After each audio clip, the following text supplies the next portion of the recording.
Hi guys, welcome back to Chess the Matthew. So on this video, we will tackle about the alien gambit. So before we go to the side opening, let's solve first this puzzle.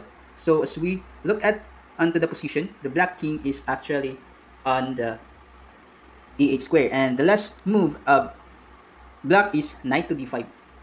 So here, as we look at into the position, the black king cannot go on this squares. For example, on d8, e7, f8, and even to these squares of d7 and f8 because there is a knight on e5.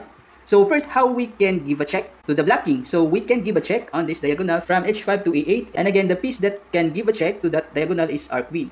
So with our queen on d5, we can give a checkmate in just two moves. After queen g6 check, and after cover, there is a simple takes on the f7, and it is already now a checkmate because the black king cannot capture the checking pieces on the f7 because there is knight to e5.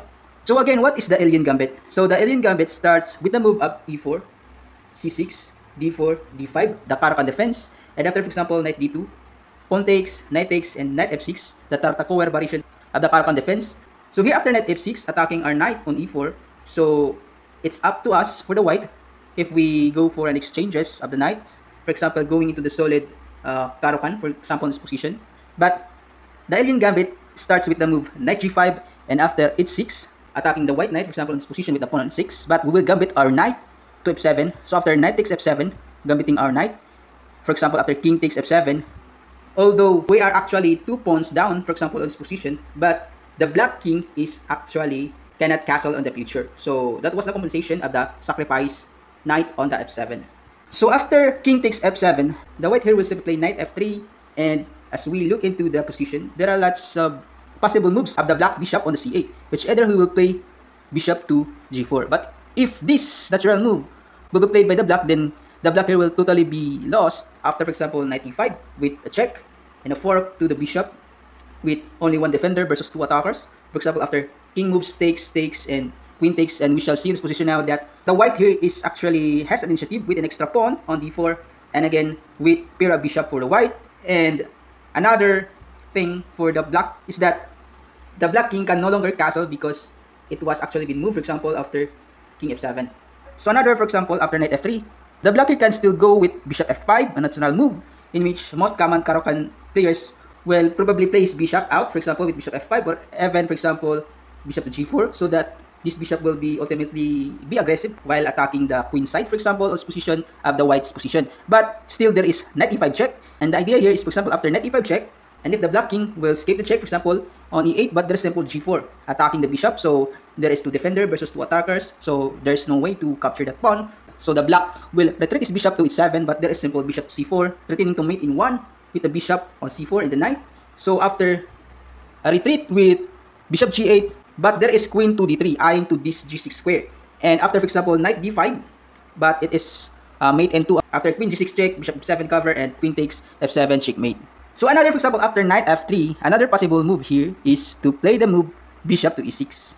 The white should play now bishop to d3 because he can no longer control this diagonal because there is a bishop on e6 guarding that diagonal for the black perspective. So there is bishop to d3, and after a couple of moves with knight b to d7, castle, queen c7, rook to e1, eyeing to attack now the open e file. For example, after g5 with the black, and there is a brilliant move of playing bishop takes g5, and after h takes g5, rook takes e6. The idea is, for example, after king takes e6, there is h takes g5, and after queen d6, knight f7 with a fork, for example, on this position, and after king e6, knight takes h8, and the white here has an initiative because from the fact that the white here has a pass pawn, for example, although the 3 pawns of the bishop is actually equal, but still the white here has an initiative because of the fact that the black king is not safe on the center. So another possible black bishop moves, for example, on the c8 square, is to play the move bishop d7, and it is actually looks so solid, although it is passive. But for example, after bishop to d3, and after, for example, e6, kingside castling, bishop d6, rook to e1, eyeing to control now the half open file on the e file, for example, and after rook f8 going into the manual castling, and after knight e5 check and king to g8, and we shall see in this position now that the white here has no compensation for his sacrifice piece on the f7 because the black king here is now totally safe on g8 with his also smooth development for his pieces. And again, this will be the refutation to the alien's gambit from the Caro-Kann defense. So going back, for example, after e4, c6, d4, d5, knight d2, takes, and after knight f6 and knight to g5, h6, and the alien gambit, for example, after knight takes to f7 and king takes f7, and knight to f3. But after knight f3 here, there is just a simple reputation to the said alien's gambit by playing c5. The idea of c5 here is going into the simplification. Because from the fact now that the black here has an extra pawns for the knight here, for example, so if the white will grab that independent pawn, but after takes, and again, still, the black here has an extra piece on the board against the pawn. So with knight f3, although we can play bishop d7, we can also play an aggressive reputation against this gambit by playing c5. The idea is, for example, after c3, trying to defend his d4 pawn, the black now can go with his smooth development via vacating his c6 square for his knight from b8, and after bishop d3, again, we can capture, for example, after c6 d4, and bishop to g4, for example, trying to win that pawn on d4. Because on this position, we cannot immediately grab that pawn because we will be in a losing game after we will lose our queen, for example, after knight takes, queen takes, and bishop g6 with a double attack, with a check on the king and an attack the undefended queen on d4.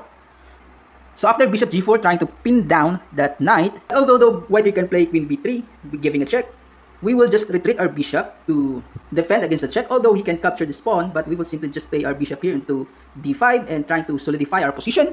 And let's say, for example, after queen to d8, we can now go for a safety for our king on f7, for example, after playing king g8, kingside castling, bishop d5, trying to centralize our pieces so that we can later on stop any future attacking chances of the white here.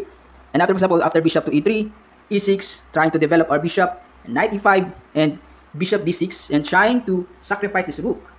Because all we need on this position is to go for a development to avoid any trap. And the rook here is not actually totally important on this position, but by putting our pieces on the center so that we can block any possible attacking ideas of white here.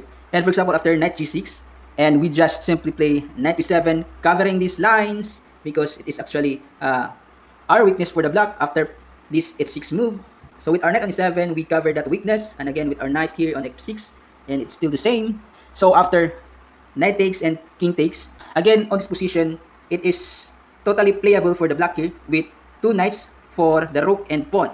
And again, the black king on h8 is very safe against any future attack from the white's pieces, and as long as we have the control on the center, and there's no worry about any possible checkmating ideas for the white chances. So again, the alien gambit start with the move of e4, and after we go for an opening of Caro-Kann defense, and again with this kind of variation of playing knight takes to e4 and knight f6, the Tartakower variation, if he doesn't grab our knight on the f6 but instead play the move knight to g5, hoping that we can play h6. But by playing h6, it's not actually a bad move for the black's perspective because it's just putting some question to the knight on g5.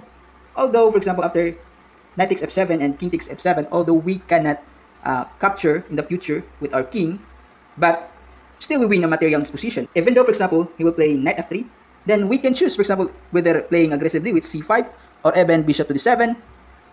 And for example, after knight f3, c5, and what's wrong, for example, after c3, and again, bishop to d3, and trying to win some space, for example, after queen to b3, covering the check, queen d1, and trying to put our pieces into the center so that we can neutralize any possible attacking chances of the white here. And for example, we will try to sacrifice our rook so that we can put our king into the safe face square on h8. So that's all. I hope you enjoyed this video, and please don't forget to subscribe.